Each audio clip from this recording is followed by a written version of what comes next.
Welcome to the Power Sweep Podcast. This is Chris Van Dyne, back for another week here at NorthCoast Sports. Really excited. We have got our five-star October game of the month coming off our totals game of the month winner last week. If you had it, I won't lie, it was a little tight. It made us nervous. Georgia, Kentucky under. We chose a pretty low total, so we knew it was going to be tight, but we did like it to go under at 44.5. It did go under, so we cashed a winner there. Awesome weekend here at North Coast Sports. We hope you got on board. Our college late phones went 5-1, have picked our record up to 24-19 as we really are starting to hit our stride on our college sides.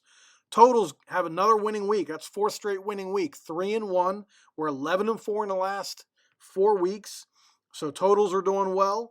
NFL 1-2 week, but overall 15-5 on the year in NFL late phones. That's our first losing week in the NFL. And we also did come back on Monday night, hit both the side and total with Tennessee in the over. So good week. Actually a great week at North Coast. The only late phone we lost last week was actually our top play on Louisiana Tech. But all the other plays won, and some of them hitting pretty easy. Cincinnati, Texas A&M. We even had a rare Friday late phone we won with Syracuse getting the points. Overall power sweep, 2-2 on our key selections. Did lose our top play in Nebraska, but we did have a underdog play of the week outright upset winner. Purdue beating the number 2 Iowa 24-7. That was a fun one if you had it. Hopefully you played it. Hopefully you money lined it. 24-7 win on Purdue. That was a lot of fun. Our key selections are only 13 and 15. It's been kind of a slog with those, but our 2 stars for some reason 11-4 on the year, another 2-0 week. So we're on the right track on power sweep. Just for some reason we're better at picking the games we're not quite as confident in. And we have to adjust that a little bit. Maybe just flip our 2 stars up to our top plays. I don't know, because whatever we put on as a 2-star ends up winning. 11-4 2 stars on the year. Hopefully we can just maybe get those key selections of 3s and 4s in the underdog play of the week to win more consistently. Excited about this week, as I mentioned, college game of the month. And after a big week, we really hope you guys get on board. We got a great guest handicapper this week. Pam Maldonado from Yahoo Sports will be joining me in a minute. So I'm really excited about what she brings as a handicapper and getting her perspective on, as usual, some of the big games we always talk about with our guest handicapper. And then, of course, we've got Jim and Robbie coming in and joining us. A winning week on the podcast last week. I can gloat because I went 3-0, bounced back. I had said I needed it because I had been not too great on the last couple weeks. So really excited about how we did last week. And as usual, I will throw out a promo code at the end. Listen towards the end, and you will get that promo code. Get you some deals for this weekend, as well as if you haven't signed up for Power Sweep, you want to get the newsletter, go and sign up with us and get on board with that. All right. Now we're going to kick it off to our guest handicapper. As usual, we are always excited about our guest handicapper, but I think that this week we have a lot to be excited about, more so than in previous weeks, because we have a guest from Yahoo Sports, Yahoo Sportsbook, Pamela Maldonado. Really excited to have you here, Pam, and thank you for joining us. You ready for this football weekend? I am so excited. Every Monday, every Tuesday, I get so excited for the next week of football. So we have it all Thursday and Friday and Saturday and Sunday. And then like Monday, you take a little breather because of Monday Night Football. And then Tuesday, I'm just like so hyped and ready to go for the next week. It's so fun every week. I love football season. There's just like nothing better than football. It definitely keeps you energized. And I saw you already got your article up for the Thursday night plays on Yahoo. So definitely check Pam's article with the 2 Thursday night games going tonight. We're actually on the same side of as Pam on the one for our marquee tonight. So really excited that the confirmation of our play is always nice. Yes. All right. As usual, we're going to talk about 3 big games with our guest handicapper. And we're going to start out with a Big Ten game, Wisconsin at Purdue. Purdue laying 3. The total is just 40 points. If you've got a weak stomach, it might be a little too low for you. Purdue off the big win. Graham Mertz just 2 touchdowns, 7 interceptions. Can Wisconsin do enough on offense in this game? And is that total too low for you, or do you think these defenses can keep it that low scoring? It is not too low for me. What does affect totals, however, are turnovers. And as you mentioned, Mertz has 7 interceptions on the season. You're a run first team. What are you doing passing?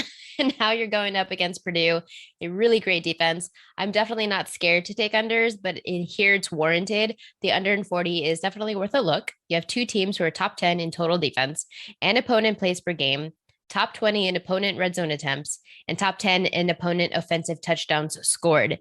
So scoring is going to be at an absolute premium. And Purdue, they are a pass only team. Wisconsin is great at defending the pass.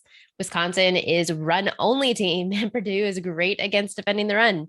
And offensively, Wisconsin is bottom 30 for scoring touchdowns, while Purdue is 86. So these teams are scoring more field goals than they are 7 points. And the Badgers, as you mentioned, they are the 4th worst for giveaways. So I do like Purdue also +3, and I would look at Purdue on the money line.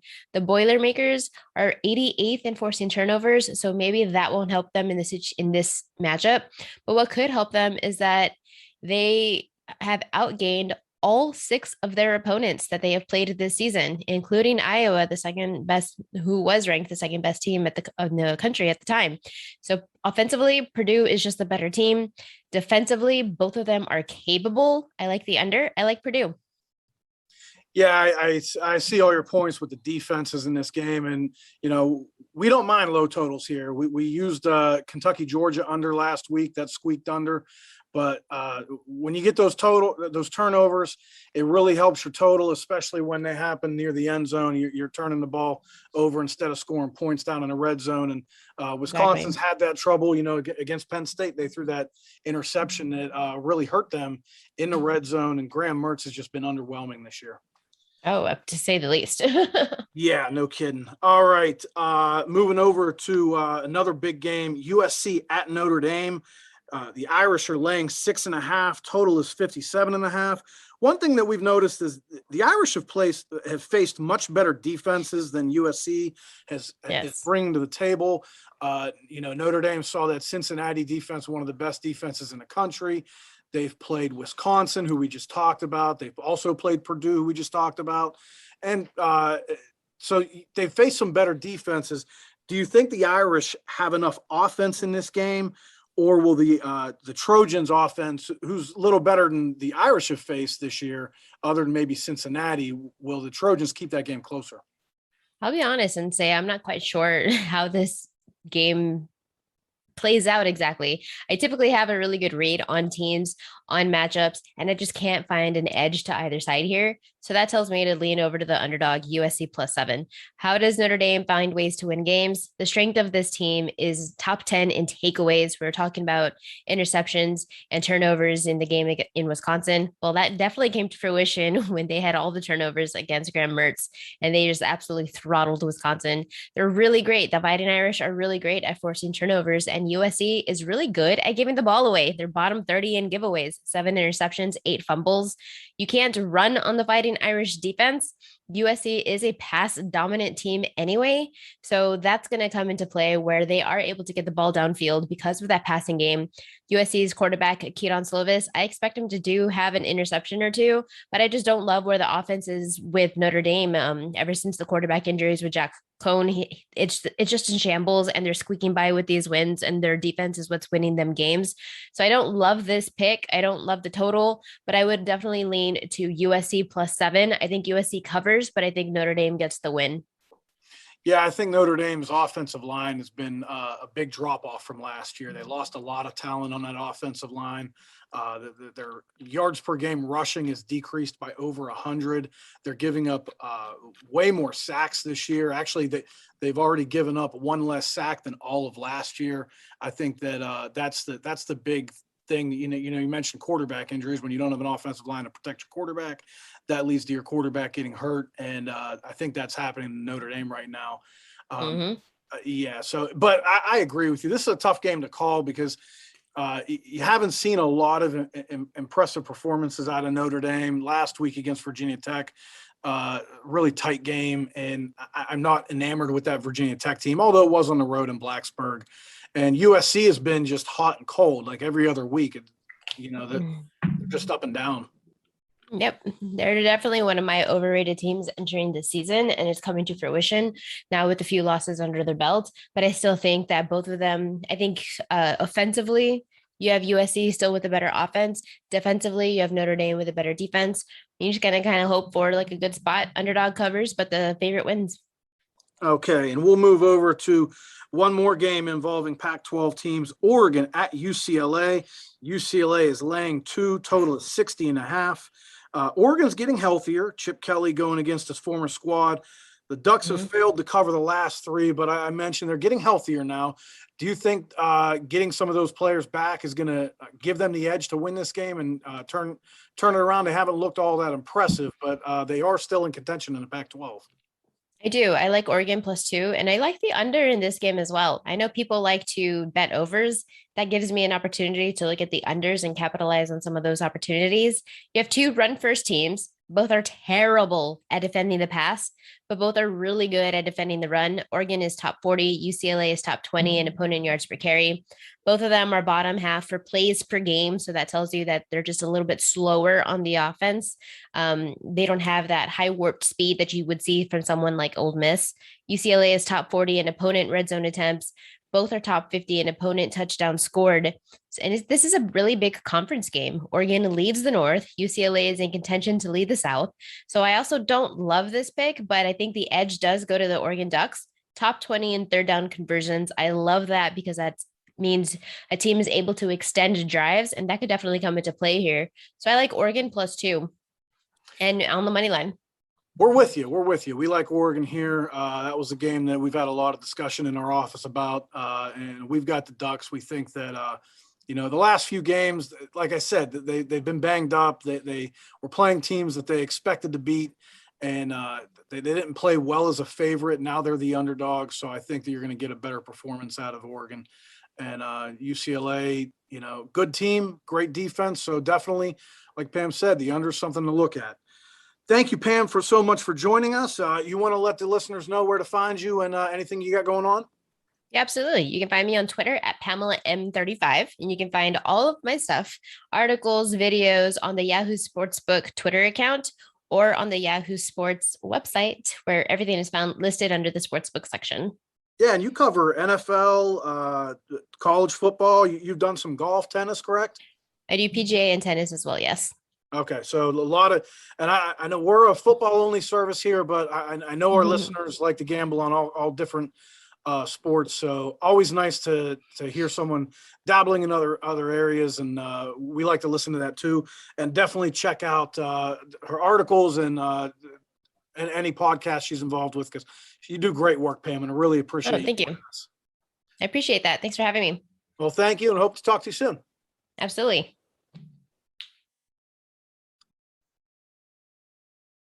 Well, that was a lot of fun, and as usual, now we're going to kick it off to our North Coast handicappers here, and coming off a pretty good week. First, I'm going to welcome in Jim Seaman, the leader on the board, currently 12-9 on the season. Jim, how you doing? I'm doing well, Chris, and congratulate you on making a nice turnaround last week. 3-0 week for you. I was due. So I was pretty happy about that. We had a good week here. Yes, we did. All right. I'm currently 10-11, so I'm in the middle of the pack. Falling a little behind, but I know that he's due for a bounce back, just like I was last week. Robbie coming in 8-12. Robbie DePola, how are you doing today? Hanging in there, Chris. Getting ready for another week of football. Yeah, you've caught some tough breaks these last few weeks. I think that if anybody is due for a bounce back, it's definitely you. And you've been a leader in the past, or early in the season. I thought you were going to run away with this thing. So I think that you're ready for a big week here. I hope so, Chris. I hope so. Yeah, Robbie's going to go bald on some of these close plays that he's had. You aren't kidding, man. Holy cow. All right. I had the best week last week at 3-0. So I get to kick it off this week. And I'm going to start with an underdog. I'm going to go with Boston College here. And, they're a team that we played on a couple times earlier this year. We had them against Temple when they won 28-3. We had them against Missouri earlier this year where they really dominated Missouri running the ball. They gave up some points, but we liked them in that game. We also liked the total in that game. And then Clemson, where they were getting 13 points, had a chance to win the game at the end, just fell short because of a fumble, but they did cover the 13-point spread, only losing 19-13. Last week was a deceiving loss or a misleading loss against NC State. They were only trailing that game 10-7 at half. They had a lot of opportunities. They had a TD pass dropped that looked like the tight end was going to hold on. He didn't, so they ended up having to settle for a short field goal, and he missed. On the flip side, defensively, some of the points that they gave up, were a little sketchy because, you had 7 points come off a punt snap that was dropped by their punter and ended up actually getting returned for a touchdown. They gave up a 79-yard touchdown pass on a tipped ball. So I really think Boston College is much better than that score indicates. It got away from them in the end because of those fluky plays. They are plus 57 yards per game on the year. Now, they haven't played a very strong schedule, but coming into the season, I thought they were a better team than Louisville. So even though they're missing their starting quarterback, I do feel confident that they can cover a 6-point line. Patrick Garwo, their lead running back, has 470 yards, 6.5 yards per carry. They have struggled to run the ball the last couple of weeks. But, I think you can run the ball against Louisville, looking back to two of the games where they really got gashed in the ground, where UCF and Florida State gave up 212 and 205 in those games. And Dennis Grosso's a kid. He can make some plays with his legs. He's shown it in the past. They've got a great offensive line, chock full of NFL talent. I think that Boston College getting points here is a pretty interesting play against the team I wasn't real big on at the beginning of the year because Louisville lost all their weapons and they've really gotten gashed defensively. They're off a bye, but the last time we saw them, they blew a 30-13 fourth quarter lead against Virginia. They lost the game 34-33. They gave up 500 plus yards in back-to-back games, also gave up 569 in the opener to Ole Miss. They've gotten gashed through the air. Virginia threw for 487. They're giving up 300 passing yards a game. And final mark for Boston College. They are 27-1 as an underdog with 12 outright upsets. And we like Boston College to actually pull the upset here. For podcast purposes, I'm not going to call for the upset. I'll take the points. But this is a game where if you like to sprinkle a little money line bet every once in a while, it's definitely a game where you got some value on Boston College. It might not be a bad play, but I'll take the points here. I'll take the 6 points and go with Boston College. Agreeing with me, Jim? Yeah, I mean, I like Boston College, and like I said, as you put it, last week's game was just there's a lot of things that went wrong in that you don't normally have in a Boston College game, and a lot of times when things go wrong, you just kind of lose focus, and things just kind of snowball on you. They sure do, yeah. And it's a play against Louisville's defense because I'm not, I've never been impressed with Louisville's defense. This is another typical bad Louisville defense. They're giving up 29 yards per game more than their opponent's average. So I think Boston College can score a little bit in this game. Well, I agree with you, Chris. All right. Well, thank you. I do enjoy your confirmation. All right, Jim, you are staying in the ACC in a game that is most interesting to me. What do you got? Yeah, I'm going with Pitt minus 3.5 over Clemson. And really last week I went with Syracuse plus 14 over Clemson. And Clemson was off a bye.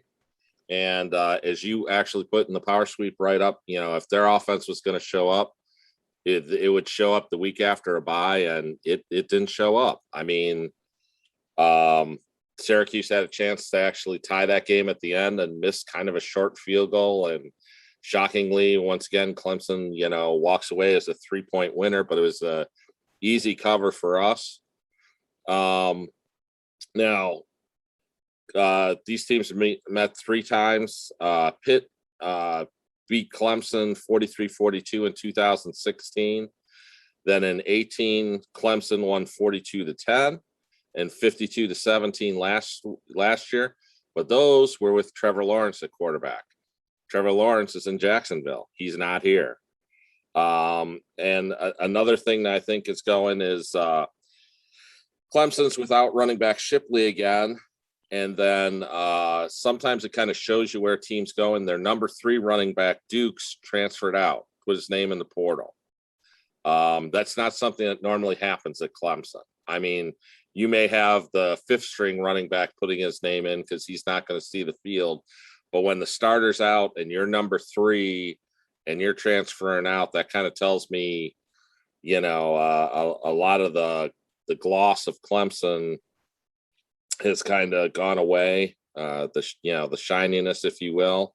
It's not there this year, that's for sure. Yeah, especially this year. Also, last year, Pitt was down 3 starters on the offensive line, and their quarterback just was trying to survive most of the game. Clemson is actually down to only 2 scholarship running backs here. They were actually outgained by Syracuse 356-314. They allowed 5.5 yards per carry versus Syracuse because once again, and again this week, they were out without 2 defensive tackles. Clemson's wide receivers are banged up. I mean, this number kind of shocked me when I looked at it. Clemson is averaging just 14.8 points per game versus FBS foes, with their high score being 21, and that was in the loss to NC State. Clemson's averaging just 286 yards on offense versus FBS team. Pitt, now this is taking out a 77-point game versus New Hampshire, is still averaging 43 points per game, 496 yards per game versus FBS foes, and they're only allowing 23 points per game and 351. As I mentioned last week, I always look at the power plays, the streakers section. And as I said last week, Clemson was 0-5 ATS. Now they're 0-6 ATS. Once again, it's an old thing of, when you have a streak, if you play on a streak, you can win a lot of times and only lose once because, and I don't think we're going to lose here. I think Pitt gets a little revenge for the last couple of years. Narduzzi is keeping them down. He's trying to say, being very complimentary of Clemson. He's not coming out, we're going to kick their butt. He's like, oh no, they're still the favorite. They've been the, class act of the ACC, everything else. He's putting it all the right way. He's not letting his team get too overconfident here. And I think Pitt comes out and, they beat a Clemson team that is not the normal Clemson team this year. Yeah, they're definitely not. And we've enjoyed playing against them. We played against them when they played Syracuse. We played against them when they played Boston College. It's just been when we won every time on that. And that's just the whole thing. I mean, 0-6 ATS. Yeah. Did not expect that from Clemson this year. Not at all. But I'll tell you what, I think it will keep going. I think Pitt's pretty motivated. And I'll tell you what, if Pitt wins this game, they're the favorite in the ACC, I think. They're at least the Coastal because North Carolina and Miami are really struggling. We still don't know what to make of Wake Forest. Very interesting and weird conference this year, but I think clearly right now Clemson does not look like the best team in the conference. But like you said, Narduzzi is going to play this like they're the underdog because he really does believe to beat the man, to be the man, you got to beat the man. And I think that's where Pitt is. So I agree with you. I had Pitt winning this game. I was surprised they were the favorite, but I don't mind it. I don't mind it because I think Pitt's pretty grounded, and Narduzzi will have them playing a good game. So, and I thank you for your support. Yeah, hopefully everyone in Pittsburgh enjoys this game and they pack Heinz Field. Would be better if they had an on-campus stadium, but Pitt's been fighting that battle for a long time.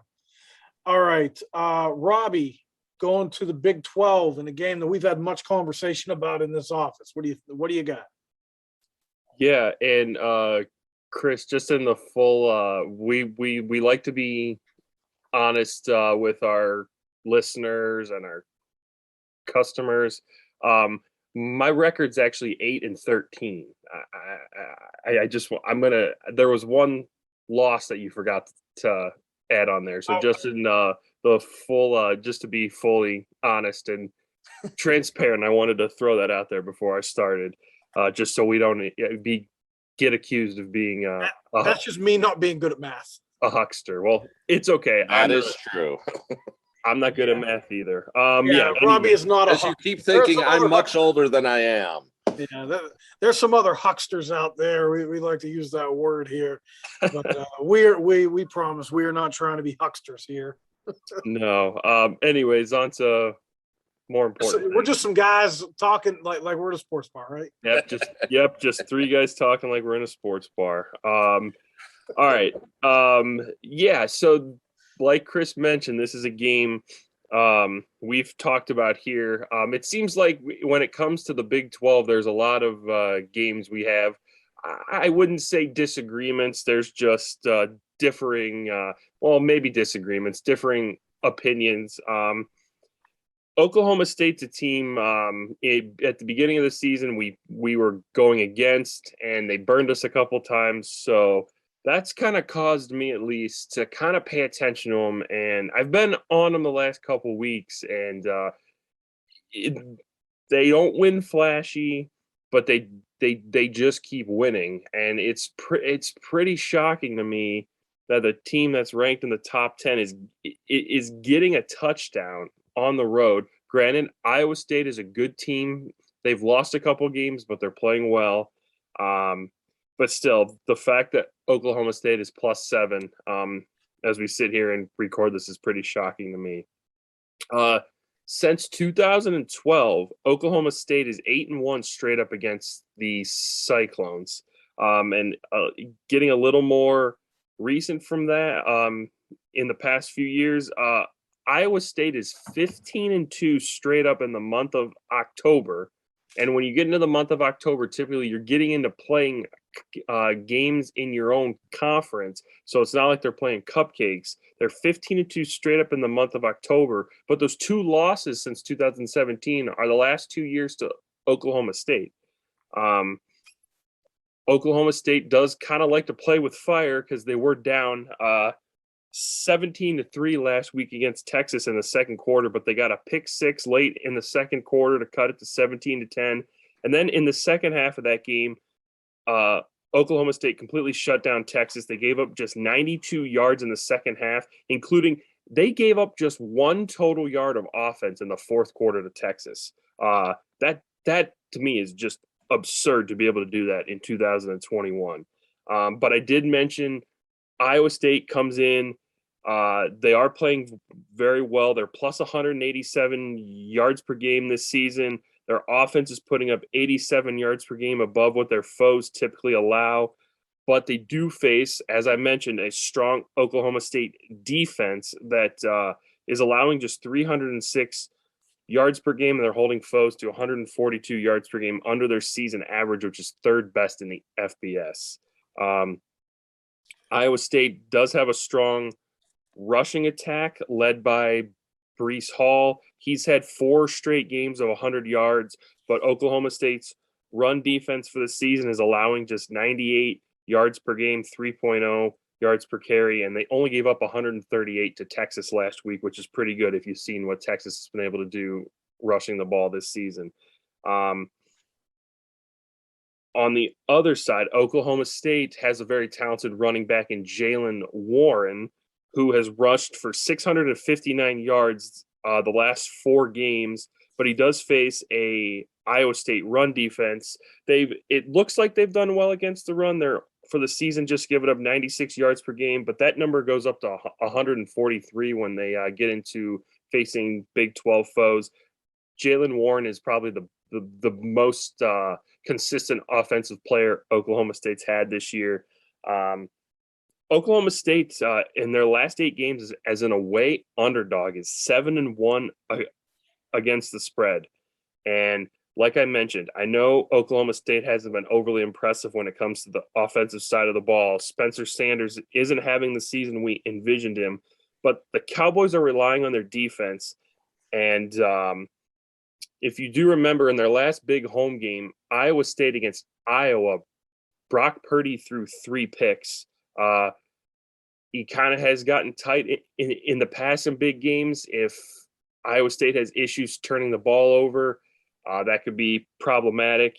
And like I mentioned at the beginning of this, being a top 10 team on the road against an unranked team, Mike Gundy has to be playing the disrespect card. And I think he's going to get his team really fired up here. They've played close all season. They pull out wins. Not only am I going to call for them to cover, I really think they have a great chance of pulling the outright upset in this game, but I definitely like them to cover the 7 points that they're getting here. Well, full disclosure, I was on Texas last weekend. Not as a play necessarily, but I thought Texas might cover that line. And Robbie was on the other side. He liked Oklahoma State. And, we've differed on this game as well. But, Robbie's been right about this Oklahoma State team the last few weeks and to play on them. And he's really been on the money in the Big 12. So I definitely think that, Oklahoma State's a team that's just kind of getting ignored because they're not flashy, but you're right that they seem to get it done one way or another. And it's kind of hard to ignore them, especially you're right. When they're getting a touchdown, I will say I couldn't lay 7 here with Iowa State. So I definitely see your point. And I think that your track record in the Big 12 has been pretty good this year. All right. What you got for us, Chris? We're going to go over to a CUSA game. I always got some CUSA love. Going against the CUSA team here, and for good reason. Going against North Texas, because after last week, they're terrible. That was awful what I saw against Marshall. We did use North Texas as a marquee, and I'm sorry. That's all I can say. That was atrocious. And, one thing that really stood out to me when I was looking at this game is the last 4 games North Texas has played, they have been outscored 127-21 in the first half. They've been outgained by 138 yards per game in the first half. And, man, it's like they're done before halftime. And last week was the worst of all. They got absolutely crushed in the first half. So, I can't imagine how you could play them right now. Now, on the flip side, I know Liberty, that they had a shocking loss last week. They were 33-point favorites or 33.5-point favorite. 33, yeah. Yeah, and they get absolutely decimated. They get beat by ULM, I should say. But they've absolutely decimated the CUSA teams they've played. The last 5 games against CUSA teams that they have played, they're winning by 27 points per game. They've covered all 5. That goes back to last year, so that's not going back a ways. That's just this year and last year. They played 5 CUSA teams. They're 5-0 straight up in ATS, plus 27 points per game, plus 215 yards per game in those. So they're dominating that competition. That includes UAB, who Liberty beat by 24 on the road in a place where, UAB dominates at home. It was brand new stadium. They were opening against Liberty, and Liberty beat them 36-12. Well, North Texas lost to that same UAB team 40-6 just a few weeks earlier. And that game, as usual for North Texas, was a blowout at halftime. They were down 30-0. They were outgained by 187 yards. They're just a bad team right now. They had 17 penalties last week for 173 yards. They're undisciplined. They're playing bad on offense. They're turning the ball over. Their quarterbacks have combined for 9 interceptions. The only thing they really have going for them is a really good running back in DeAndre Torrey. Other than that, they give up sacks. They struggle to stop the run. They struggle to stop the pass. They're just not a very good football team. And, even the Missouri game they covered a couple weeks ago, that was a backdoor cover where they were getting beat 31-7 at halftime. They scored a couple long touchdowns in the second half. Earlier this year, they played Louisiana Tech, was missing their starting quarterback. They were down 24-7. They made it 24-17. But, to be honest, Louisiana Tech really sat on that lead in the second half because they didn't have their starting quarterback. They just wanted to get out of Dodge. So I think this North Texas team is a terrible team. Liberty is going to bounce back. They have a lot of strong wins. They have a 28-point win against Middle Tennessee, a 26-point win against UAB, a 28-point win against Old Dominion. They dominate. When they win big. So I think they'll win another game big here. Malik Willis will get back on track after probably his worst performance of his career last week. So I'm going to call a Liberty minus 21.5. I think they'll cover that. All right, moving on. We got Jim going to the AAC to a team I played on last week, and I think you're doubling down on them. What do you got? Yeah, I agree with you. And I do agree with that. I think that Liberty is going to bounce back this week. I don't know what happened last week. That just shocked me. But we did get the over. Jekyll and Hyde, man. Jekyll and Hyde. But we still got the over in that game, so that was a good thing. Good call. I'm going with Cincinnati minus 27.5 over Navy. Really simple reason. Cincinnati is now number 2 in the AP poll. The only way to keep that is if they dominate teams. The only ranked team I think that they'll play the rest of the year is SMU. And other than that, everybody on their schedule is not that good in comparison to the other teams that are in the top 5.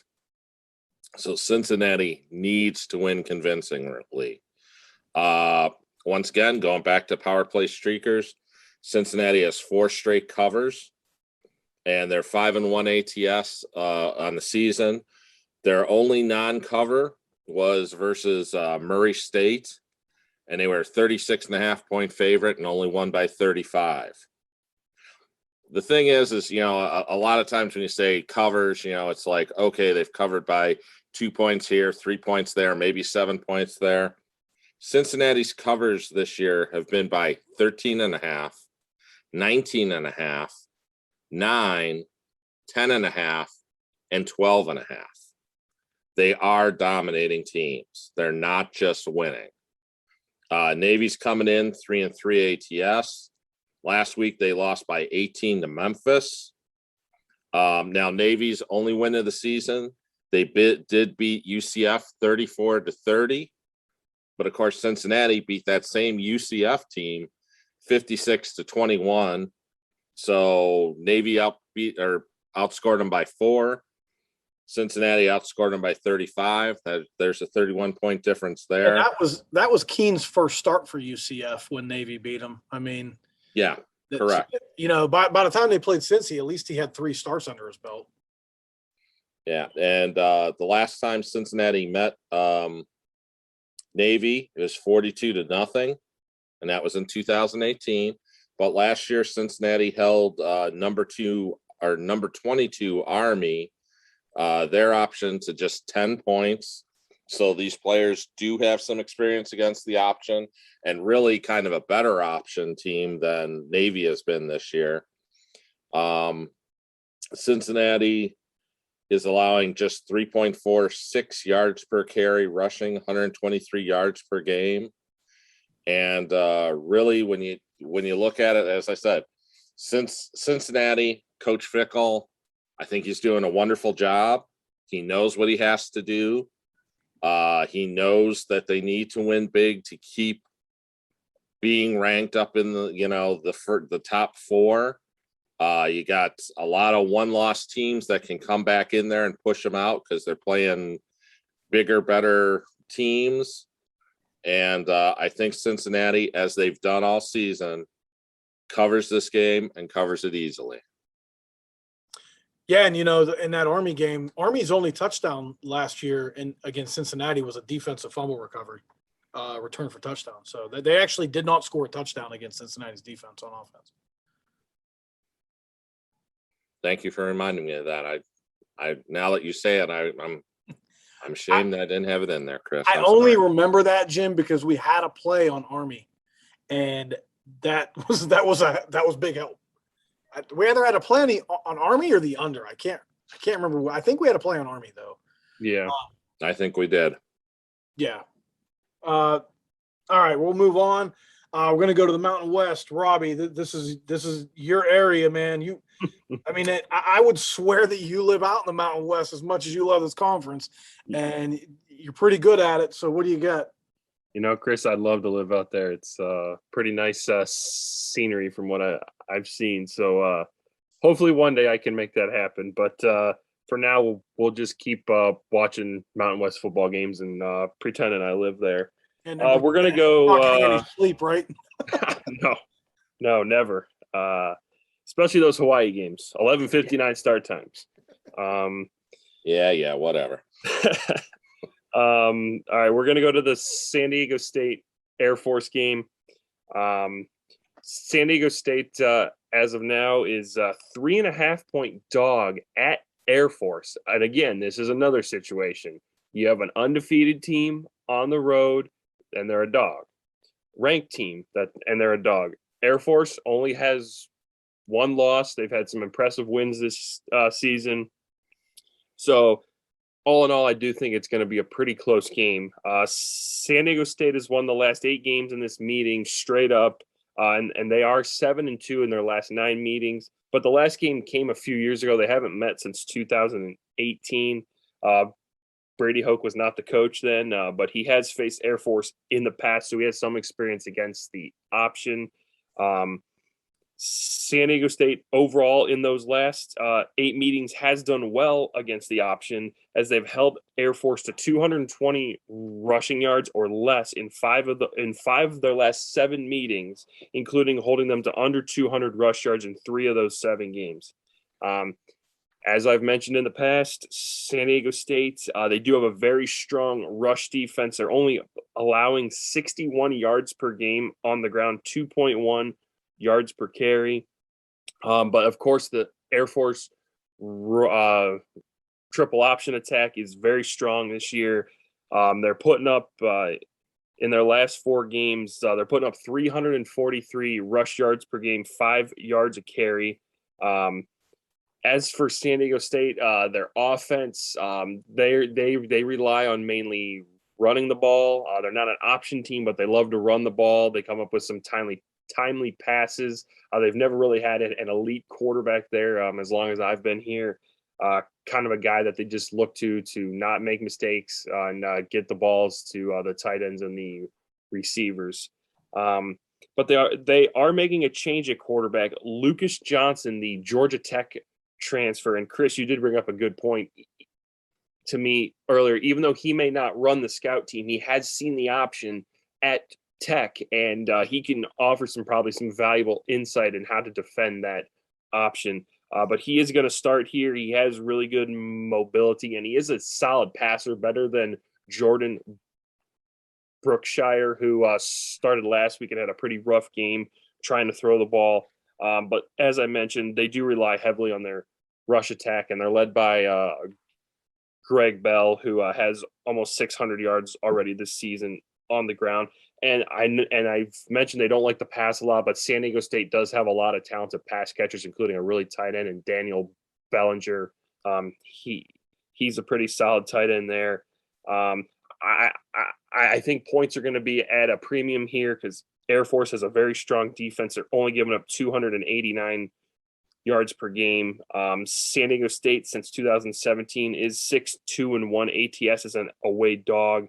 I think this might be the first team to 20 points wins, and I like San Diego State to definitely cover the plus 3.5, and maybe even pull out the outright upsets in this matchup. Yeah, makes sense. San Diego State playing really good ball, and both teams have really good defenses. I don't mind taking the points in this one, especially with the way they've played in the series. Series play of the week and power sweep, if you guys didn't see. Yeah. Moving over, we're going to hit our totals up. I'm going to start out with an over on a team that I've enjoyed playing overs on this year, man. Western Kentucky versus FIU, over 77.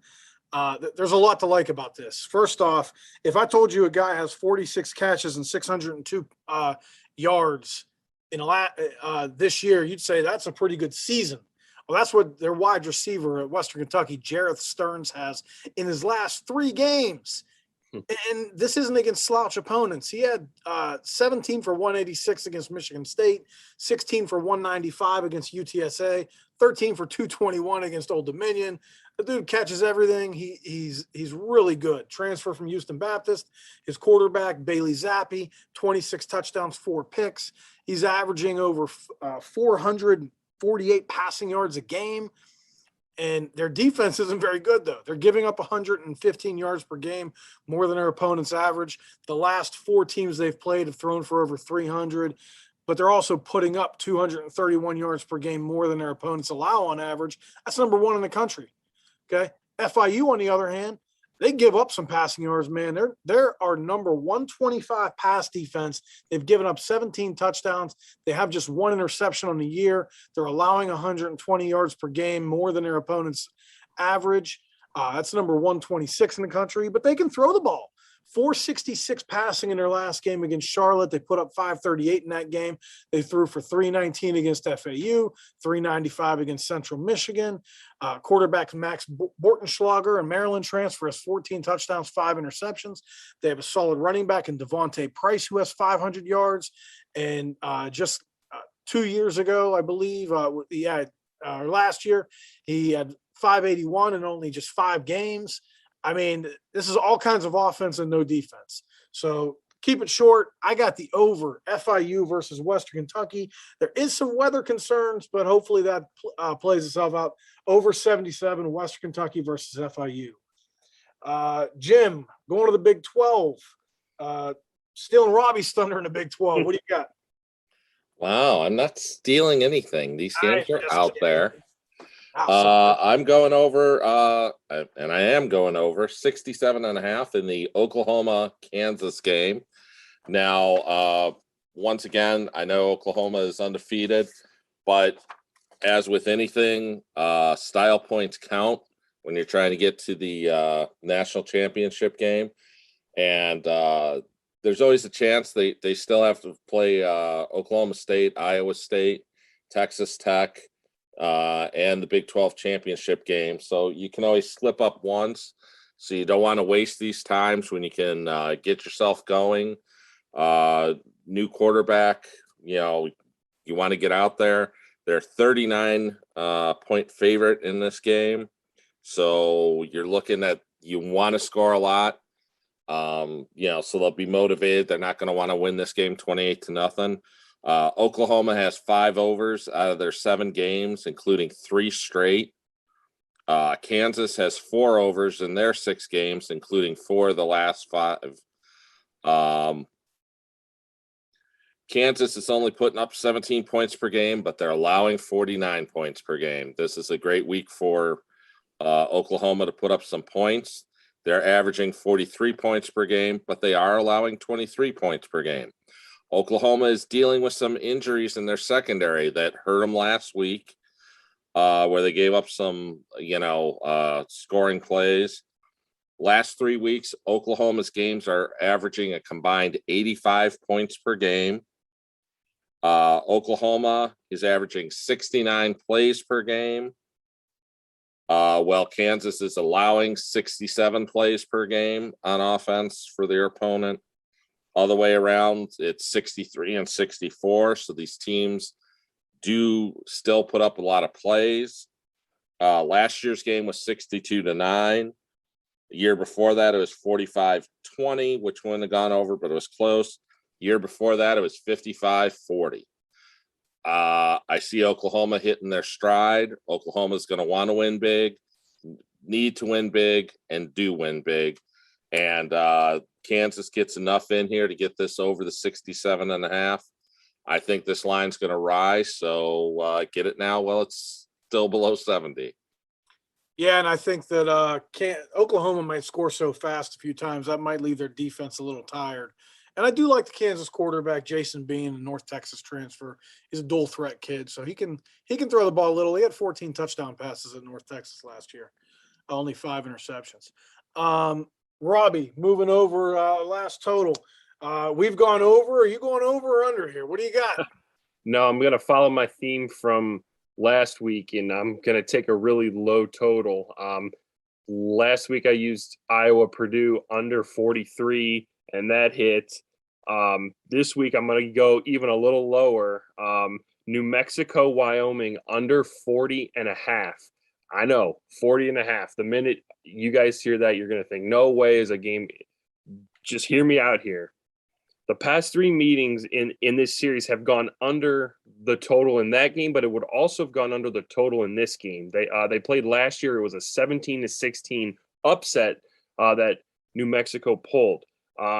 Wyoming is only putting up 315 yards on offense their last 4 weeks, and Wyoming's head coach Craig Bohl is waiting to announce a starting quarterback for this week because they've had inconsistent play at that position so far this season. New Mexico's giving up 362 yards per game this season, but they are giving up 258 rush yards per game in their last 3. And as we know here, Wyoming is a better rushing team than passing team. New Mexico's quarterback, Terry Wilson, the Kentucky transfer, is still questionable. He dislocated his non-throwing elbow a couple weeks ago. He did not play last week. We went against him and won a late phone play on Colorado State. New Mexico's offense is only putting up 197 yards per game and 9 points per game in their last 4 games. Yes, you heard that right. And they've also allowed 14 sacks in their last 3 games. And they do face a Wyoming defense that is giving up just 280 yards per game, and they're holding foes to 114 yards per game under their season average in their last 4 games. New Mexico was just 4 of 20 passing last week. Yes, again, you heard that right. They were just 4 of 20 passing last week, and they never crossed the Colorado State 35-yard line. If the Lobos can't complete any passes, Wyoming's just going to load up the box to stop the run, and they probably won't move the ball all that much. There will also be a wind factor. Winds, as of now, look like they're going to be anywhere from 16 to 23 miles per hour, so it doesn't look like there's going to be a ton of passing anyways. The under is 7-1 in Wyoming's last 8 home games, and New Mexico has gone under in 8 of their last 10 games as a road underdog.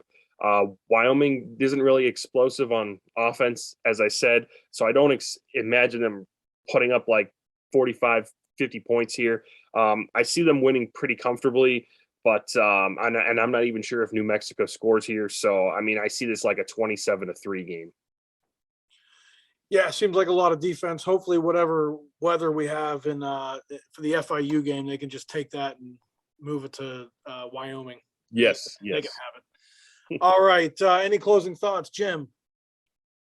Just we got a game of the month going this week, so that's a nice closing thought. Yeah. So we've been doing well on our sides the last couple of weeks, and I think it's a good week to have this. All right. And Robbie? Yeah, just hop on board. We would love to have you on board. We've had a really good last few weeks. And once again, thanks again for listening. And I hope you guys enjoyed the podcast again. Take care.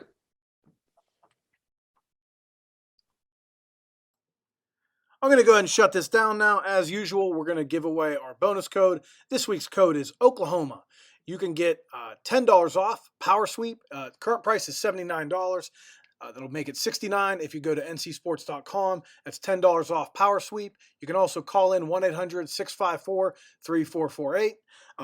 Also, with that code, you can get $10 off our college 5-star game of the month. That current price is $100 for non-subs. 21 subs can get it for $79, 22 subs for $69. You will have to call in if you're a 21 or 22 sub to get those prices. $10 off those prices on the back of Power Sweep for the college 5-star game of the month. One last deal, $20 off our Saturday Sunday package. That includes the Saturday sides with the game of the month. Also includes our Sunday late phones. Also includes our Thursday night college football marquee and our Monday NFL marquee. You will have to call in for that. $20 off. That package price, 21 subs are $139, 22 subs are $129, so knock $20 off those prices and call in at 1-800-654-3448. Again, thank you to Pamela Maldonado for joining us from Yahoo Sports. Had a really good time talking with her. And also thank you to Jim and Robbie for lending us their expertise today. Looking forward to another week of college football and hope to have everyone listen next week at the Power Sweep podcast presented by NorthCoast Sports.